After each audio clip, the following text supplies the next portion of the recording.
පාලනය වුණත් මොන පාලනය වුණත් කමන්නේ අපිට රට පාලනය කරන්න. හමුදාව තියා දෙවියෝ ලෝකෙන් ඇවිල්ලා දිව්‍ය කෙනෙක් ආවත් කමන්නේ අපිට රට පාලනය කරන්න හරියට. එච්චරයි අපිට අවශ්‍ය වන්නේ. අපිට හමුදාව වෙනුත් එකෙන් මේකෙන් අපිට කතා මට අපිට රට පාලනය කරගන්න කෙනෙක්. හමුදාව තියා කවුරුවත් කමන්නේ ඒක ප්‍රශ්නයක් කරගන්න ඕනේ නැහැ. ඔයාවත් මමවත් ඒගොල්ලන්වත්. අපිට රට පාලනය කරන්න පුද්ගලෙක් කවුරු හරි.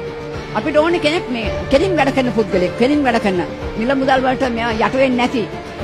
මනුෂ්‍යත්වයේ අගේන අපිට කෙනෙක් ඒ වගේ කෙනෙක් තමයි අවශ්‍ය. හැබැයි මම මෙයා කරන ගෝඨාභ්‍ය આવුත් හොඳයි කියන එක නැවත වරක්. මම ඒක චැලෙන්ජ් කරනවා ඕන කෙනෙක් එක්ක. එයා આવුත් හොඳයි කියලා මේ රට නැවත වරක්. නෑ ජනතාවට අමතක වෙන්නේ නැහැ. ජනතාව පිස්සු නෑ. ජනතාව පිස්සු කවුරුත් නෑ. ඒගොල්ලන්ට පිස්සු. ඔය පාර්ලිමේන්තුවේ ඉන්න ඔක්කොම පිස්සු. අපිට පිස්සු නෑ. අපි හැම වෙලාවෙම ඇහැ දාගෙන කන් දාගෙන බලාගෙන ඉන්නවා. මේ දෙකම අපේ වැඩ කරනවා.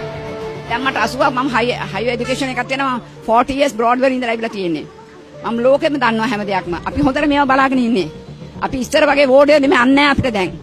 අපි අන් ඔක්කොම කපලා මේක තමයි කැපියන්. දේශපාලනඥයෝ තමයි අපේ අන් කැපි ඉස්සර බ්‍රාන්ති තිබුණ ඇත්ත. දේශපාලනඥයෝ අපේ අන් කැපුවා. මොනවද කරන්නේ? අරහෙන් මෙහෙන් හම්බෙන සල්ලි ඔක්කොම ජීවිතේ රැක ගන්න කරනවා ඒවා. ඒක ඉස්සරහට රැක ගන්න බෑ දැන් දන්නවනේ යනවා කියලා. යන එක නම් සහතිකයි.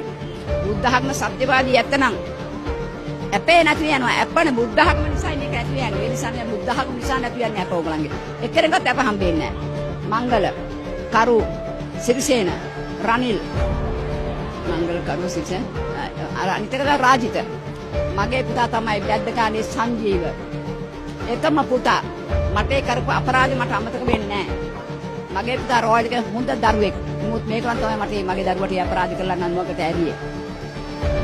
මගට ඇරියේ මගේ පුතා ඒගොල්ලෝ තමයි. මම ඉතින් මොනවද කියන්නේ කමන්නේ මගේ පුතාට වැරදි.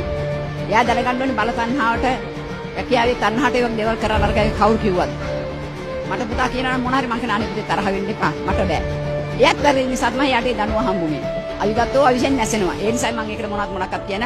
මේගොල්ලෝ දේශපාලනත්වයේ වැරදි මගේ පුතාට මේ තත්ත්වය උද්ගත කරාට. ඒගොල්ලෝ තමයි මගේ පුතාට ওই තත්ත්වය උද්ගත කරේ.